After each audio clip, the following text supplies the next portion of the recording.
Alors, bonjour tout le monde. Merci, Catherine Clark, for the amazing work you're always doing. Bonjour, mesdames et messieurs. Ça me fait un grand plaisir d'être avec vous cette année de façon virtuelle, mais je suis fier de faire partie de votre événement aujourd'hui parce que je dois saluer les organisateurs et tout le travail que vous avez fait pour garder à Montréal, évidemment, tout le momentum qu'on a commencé avec la conférence de Montréal. Today, I've been asked, dear colleagues, friends from around the world. Well, first of all, let me wish you a warm welcome virtually to Montreal, to Quebec, and Canada. It's great to have you with us today. A lot to be talking about. What I've been asked to talk about today is about our strategy for bilateral and multilateral relations. And as you would expect, there's a lot to say. 2020 has been a momentous year. So we'll spend the next few minutes where I can certainly give some overview of what we have been doing in the last few months. And then we'll turn that into a very interactive session. Donc, merci tout le monde de m'avoir invité d'abord à participer à la conférence de Montréal. Je veux féliciter les organisateurs pour un travail exceptionnel d'aller de l'avant malgré le fait qu'on ne puisse pas se rassembler en personne, mais d'aller de l'avant avec un événement virtuel de haute qualité. Comme vous savez, j'ai participé à plusieurs reprises à la conférence de Montréal. Alors pour moi, c'est comme un retour aux sources de pouvoir être avec vous, cette fois-ci à titre de ministre des Affaires étrangères du Canada. Mais je veux souligner l'importance de la conférence de Montréal parmi tous les forums mondiaux. Je dois dire que la conférence de Montréal s'est taillée une pièce enviable pour amener des interlocuteurs, des interlocutrices, des leaders d'opinion de travers le monde pour partager sur les grands enjeux du monde. Et effectivement, Montréal, Montréal, ça inspire, évidemment, c'est une ville cosmopolite, ouverte sur le monde, où on parle d'innovation à tous les niveaux, autant au niveau des arts et spectacles, des technologies vertes, mais aussi de l'intelligence artificielle. Alors, vous êtes vraiment dans une ville qui, je dirais, bouillonne d'idées, et de pouvoir les partager avec vous aujourd'hui, c'est un grand plaisir. So, dear colleagues, the challenges that we're facing when it comes to both bilateral and multilateral relationships, I'd say I've been Foreign Affairs Minister of Canada for over a year, and I think we can all say what a year that has been for all of us. I think that we have seen how our world is both. When I was reflecting today, I was doing some last end of year interview, and I was reflecting, and I say, I think what the world has shown us this year is that the world is both fragile and resilient. And those were really the two words that came together in this year in many different ways. And certainly carving space for constructive dialogue like we're doing today and building fruitful relationships, as I will try to demonstrate to you, has been key for Canada to play a role, not only domestically, but on the global stage. The pandemic has obviously made us realize that what happened in one part of the world can have an impact on all of us. And I think this is more true than ever. And when you're looking at a pandemic like that, I think it makes us reflect about the great challenges that we're going to facing, whether this time was a pandemic or the greatest challenge of our time, which I would think is climate change. But it has also made us realize that we needed to change our way of thinking and our way of doing in many ways. Sometimes when I think that people had to self-isolate and even wear masks, and if you think about that, who would have said that, in Quebec or Canada, people would be constrained to wear masks and having to be in lockdown for parts of the year? I mean, this would have been inconceivable. Although I must confess that everyone would say that the pandemic was more like a white swan than a black swan, in the sense that we knew this could be coming. We just did not know when. And I think, we have been facing with that. This was a year where governments had to close borders. This was a year where many businesses had to help production, but also some had to boost production. When I think in terms of personal protective equipment, And certainly this had an impact on global supply chain. And on that, on the supply chain, I think if there was one lessons learned from this year is I think a word that has been coming across with my colleagues around the world was about security of supply chain. I think we're going to go from a world where we have global supply chain to regional supply chain, where resiliency will trump efficiency, where people will want to make sure that their supply chain are more resilient. Now, fortunately, vaccination has started and hopefully will allow us to return gradually to our normal lives. But also we've seen that the pandemic has been exacerbating a number of global trends that we were seeing already in the world, but they've just been put to the forefront.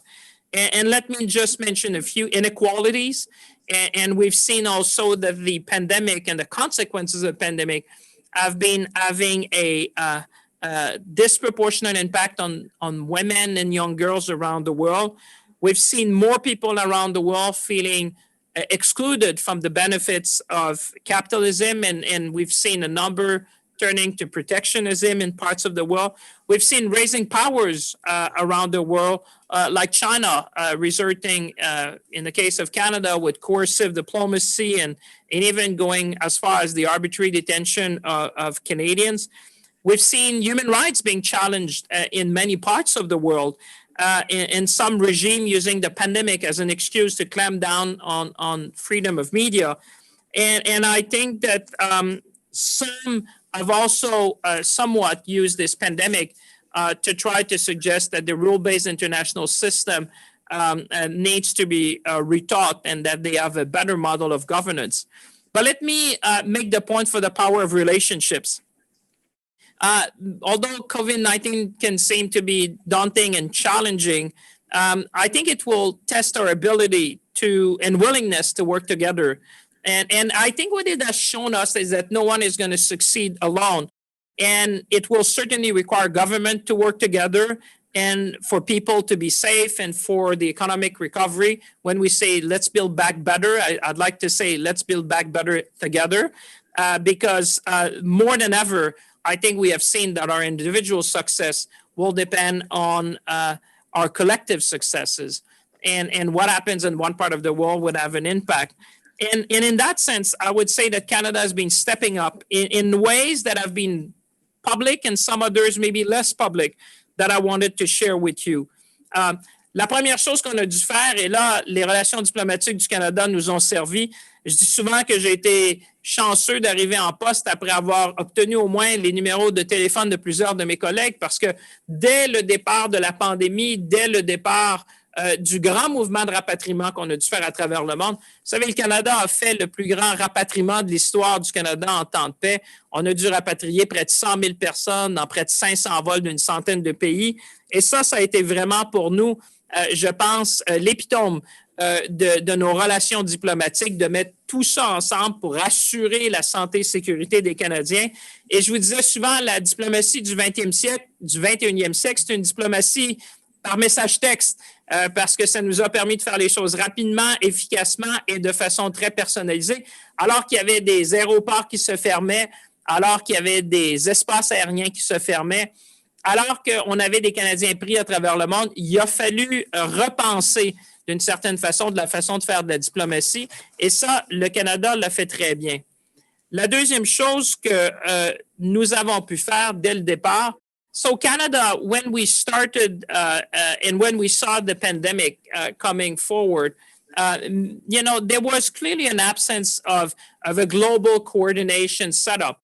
And one thing that came to mind in a very Canadian way, I would say, I picked my Rolodex and started calling 10, 15 colleagues around the world and say, don't you think we should be talking to each other a bit more often? Are we not facing the greatest challenge of our generation? Should we not be trying to coordinate, talk about best practices? And immediately people jumped in. And so we created what we call now the COVID-19 ministerial group. And we had already our 12th meeting. And this was really instrumental at the beginning, where we were able, for example, to talk about air bridges, because one of the concerns I had from the beginning was air connectivity. I was thinking like in the war, we needed these air bridges to make sure that essential goods and people could be traveling across our border. We were talking, for example, about transit hubs. We're also talking about the rupture of certain supply chains and how detrimental that would be for the safety and security of people, and how detrimental it would be to restart the economy after the pandemic. And I must say that this has probably been one of the most useful tool. Some people have said, what have the G7 done? What have the G20? But I think in times of need, we created this group of countries, which is kind of a subset of the G20, working together, making sure that we would make a difference in coordinating our action. But this is just one example. I could go on a list. I mean, the Prime Minister worked with Japan and the European Union at the beginning to make sure that the vaccine would be a global good.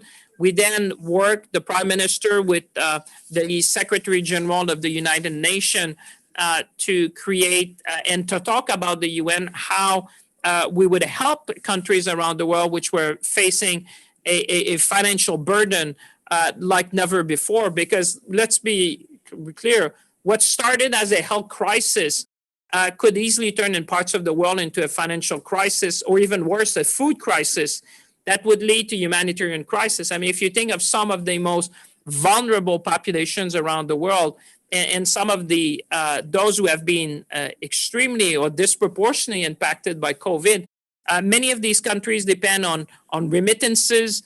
Some depends on tourism. Some would depend on the extraction of natural resources. All of them have gone down significantly. So some countries were even telling me, Minister, we're fighting to get foreign currency in order to be able to buy the essential good. And that's why many times when I was sitting down with colleagues, I was thinking, what did Canada do in the Second World War? When was our moment? How can we replicate that for the crisis of today? And that's where we thought, for example, of making air assets available to share testing equipment in the Caribbean, that we could work with our colleagues in Latin America, that we would be there for Africa. And I'm pretty proud of what we have been achieving. But obviously, there were some discussion also with respect to the international institutions. Many of the institutions that we have were created after Bretton Woods. And whether it's the World Bank, the International Monetary Fund, the WTO, the WHO. And I think there was really a sense during this pandemic as, are they still fit for purpose? Do we have the global institutions that we need to deal with the challenges of today and tomorrow and those to come? And clearly, at the appropriate time, I've often said, yes, we'll have to look back. Do we have the right leadership? Do we have the right financing? Have we provided the right mandate and the tools when it comes to health, when it comes, for example, to trade?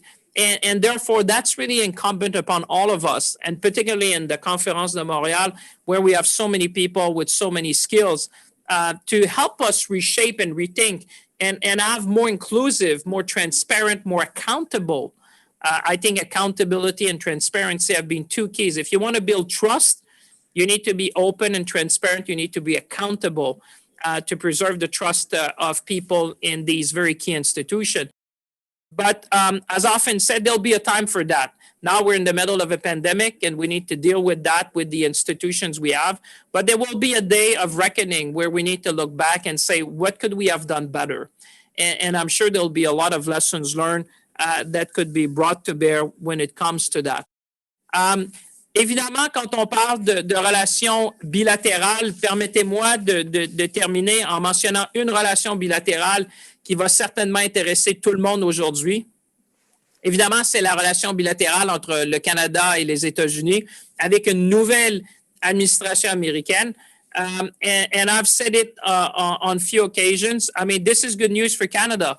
I think the new administration in the United States will provide additional stability and predictability. And that, I think, is going to be very much welcome in order to chart the future. Because I often say Canada and the U.S. have been blessed by geography. We share the same continent. We are bounded together when it comes to our own defense and security. We have probably the most extensive partnership. When we say we're friends, allies, and partners, I think it's embodied everything. We had 400,000 people crossing the border on average every day before COVID. The trade relationship we have is unparalleled in the world. Let's remember that the United States sells more in Canada than China, Japan, and the UK combined. So the relationship is of unique. I mean, 8 million jobs in the US depends on trade with Canada. And I've often made the point that a decision on one side of the border will have an impact on both sides.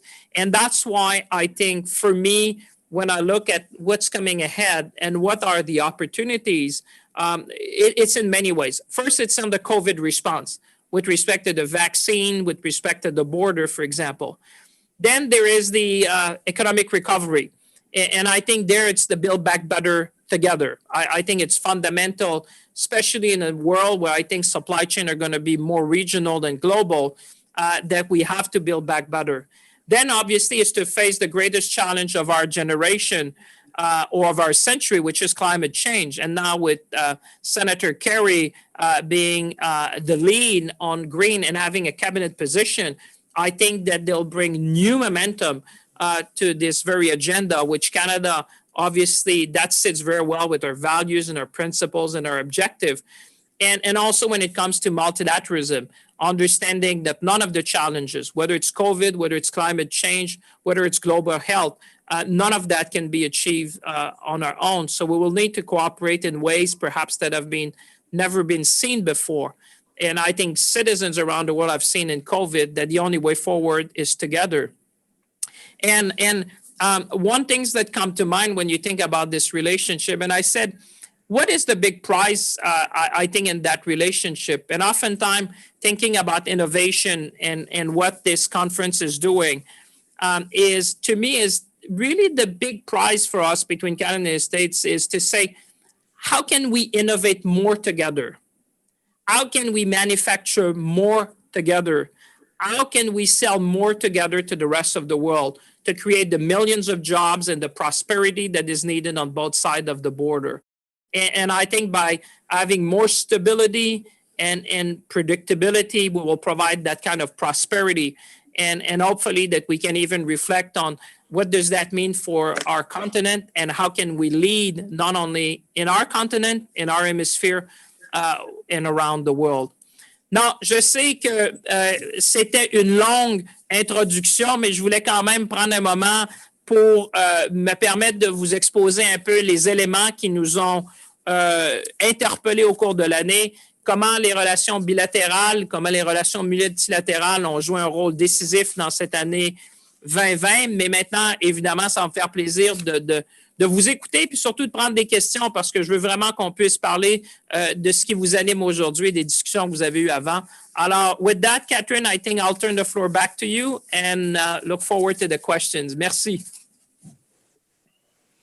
Et merci à vous, Monsieur le ministre, pour vos propos et pour cette introduction vraiment très intéressante. I guess it's nice not to ever have to be bored in the job that you're doing. You're certainly living proof of that. Mais vous avez raison, nous avons des questions aujourd'hui. En effet, we're going to do a really quick Q&A session.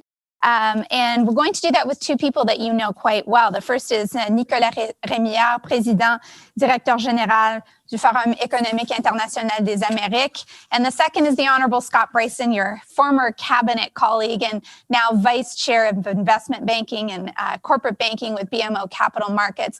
Welcome, gentlemen. It is great to have you both with us. And Mr. Bryson, I think we'll start with you. I think you have a question for the minister. Great stuff. Thank you very much, Catherine. And great to see you, Minister. And as a citizen, I'm awfully happy that you're out there defending Canada's interests in the world. Somebody with your background in business who understands the essential importance of trade and multilateralism is exactly the right person to be doing what you're doing right now. So quick question, you know, a lot of Canadians, how shall I put this, felt relieved with the result of the U.S. election as it has unfolded.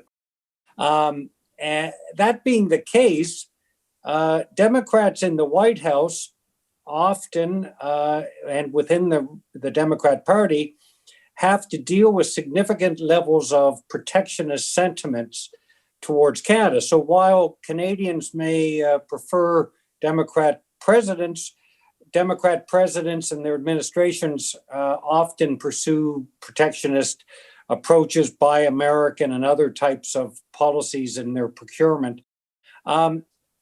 You spoke, I thought, quite well about the need to work together to build common economic prosperity with the Americans, and also with the Mexicans through the USMCA.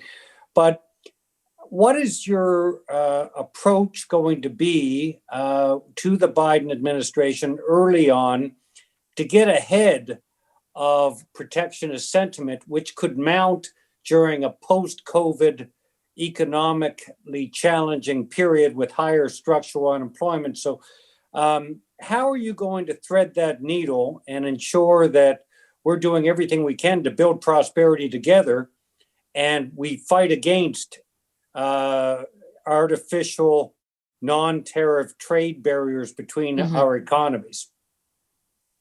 Well, thank you very much. And thank you, Catherine, for putting the Honorable Scott Bryson. I knew you would have a good question. I miss him in question period dearly, and I miss him as a cabinet colleague, one of the finest that our country would always bring a lot of wit and a lot of knowledge on the economy. So it's a real pleasure to see you, although virtually, and we miss you dearly. Protectionism, I was talking with someone that we both know and known to many. I was saying protectionism has existed in the United States for some decades, and someone corrected me. He said, "Minister, that's almost like a century now." So, protectionist sentiment, as always. We've seen that, for example, on softwood lumber. Over decades and decades, we keep winning, and it keeps being part of the Americans have brought that time and time again. We have seen in the last administration, obviously, tariff on aluminum and steel under Section 232. And for many Canadians, obviously, we could never understood how could someone use that kind of Section 232 of the national to suggest that steel and Canadian aluminum would be a threat to national security in the United States. And more recently, there were tariffs imposed. So I think what we can see, and let's remember, and you're quite right, Mr. Bryson, in saying that let's remember that we've done the new free trade agreement with a Republican administration. And therefore, we need to put that in perspective.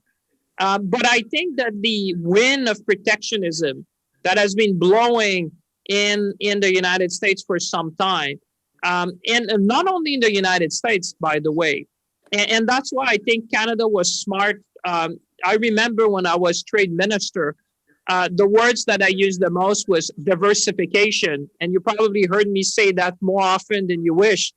But I kept saying trade diversification was key because, in a way like we had, where obviously the United States will always remain our largest trading partner. We're talking more than $2 billion a day. And that's a good thing because close to 70% of our exports, depending on the regions of Canada, are going to the United States, a market we know well, and where we share the same values, principles. So it's easy to trade together. But at the same time, over the last few years, what we've been able to do is to sign a free trade agreement with Europe, which give us access to 500 million consumers. The largest consumer market in the world actually is in Europe.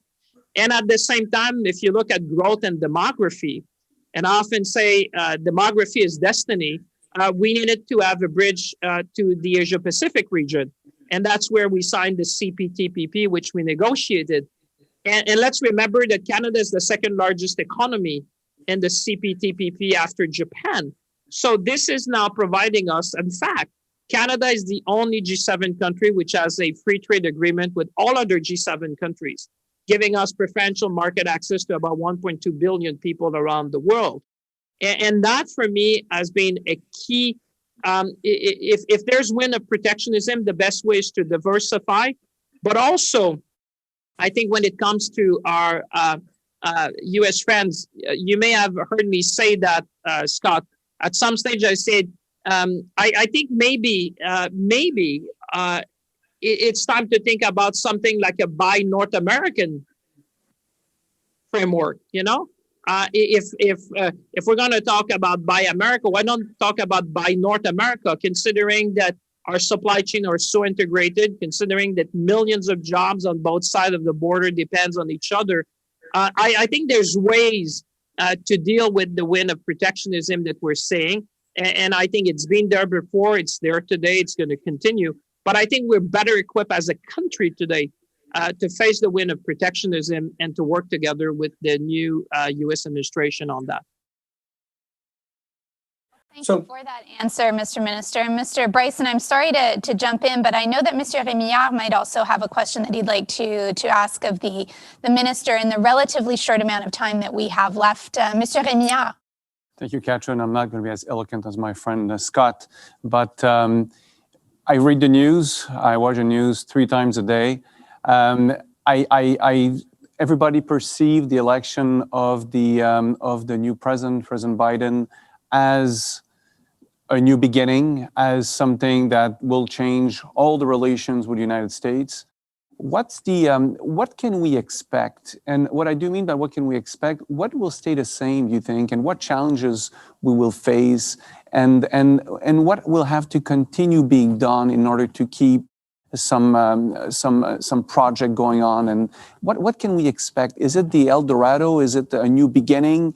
Minister, how do you foresee the future really in our relationship between the United States?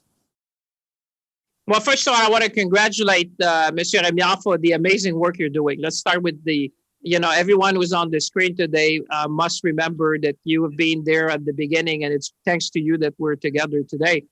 With respect to the United States, like I said, what I think we're going to be seeing is more stability and predictability in a world that is very much in need of that.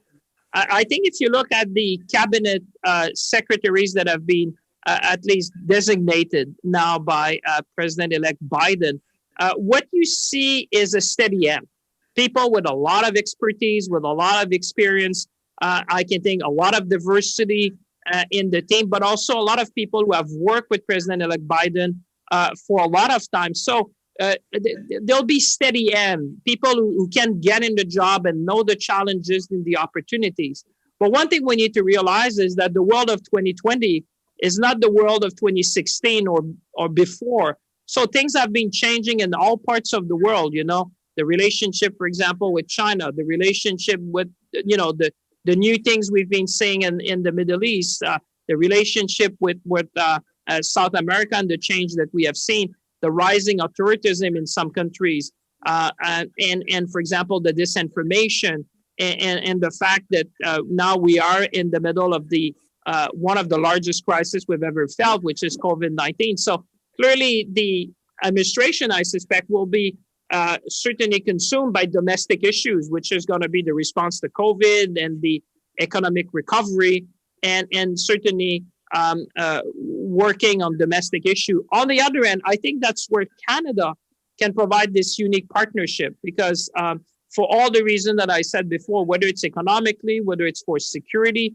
but also it's the traditional role of Canada as a bridge builder, as a country which could be convening.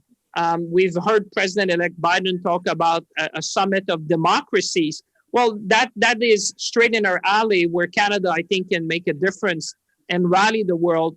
Because I think citizens, what I hear in the streets, citizens want more and more countries which share the same values, the same principle, the same model of governance to unite and to face these big challenges together. So I think there'll be a special place for Canada, and we'll certainly work towards that end. Thank you. Mr. Bryson, I think you had a follow-up question, and in our last minute, we'd like to hear it. Very quickly. So is there an opportunity now with the new Biden administration pivoting towards a more focused approach to climate change? Is there an opportunity for us, Minister, to work with the U.S. on an energy and environment, a common approach that recognizes the importance of the Canada as an energy provider, and at the same time enables us to be a constructive partner fighting climate change. Definitely. I mean, you said it even better than I could say in a minute, Scott. But certainly, what we see as the economic opportunity and the opportunity on the environment side, I mean, just look at the projects that you have, for example, when it comes to clean energy, when it comes to clean technology, carbon capture, for example. And the fact that Canada has been the partner of choice when it comes to energy to the United States, reliable, stable, predictable. For decades, Canada has been the partner of choice when it comes to energy. And that goes from the west to the east, because in the east, let's remember, we have export of clean electricity in Maine, in Massachusetts, in New York, for example. So Canada has proven time and time again that we are a partner of choice with the United States. And now, as we want to look at what we can do more together, there's enormous opportunities. And the plan we have been presenting about a greener future, I think will play very well in the White House as to Canada being extremely committed.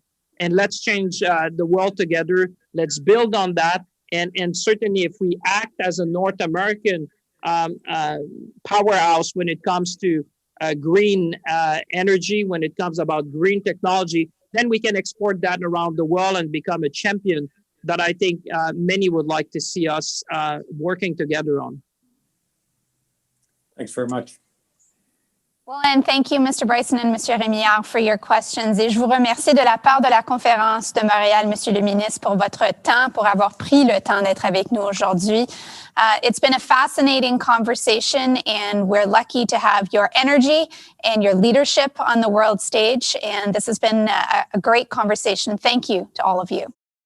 Merci à vous, Madame Clark. C'est toujours un plaisir d'être avec vous. Vous êtes une des animatrices qui fait honneur au Canada. Continuez de faire le travail que vous faites. On est toujours fiers de faire affaire avec vous. Merci. Bonne soirée à tout le monde. And welcome again to Montreal. We're pleased to have you. So stay put. I'm sure you have great speakers lined up for tonight.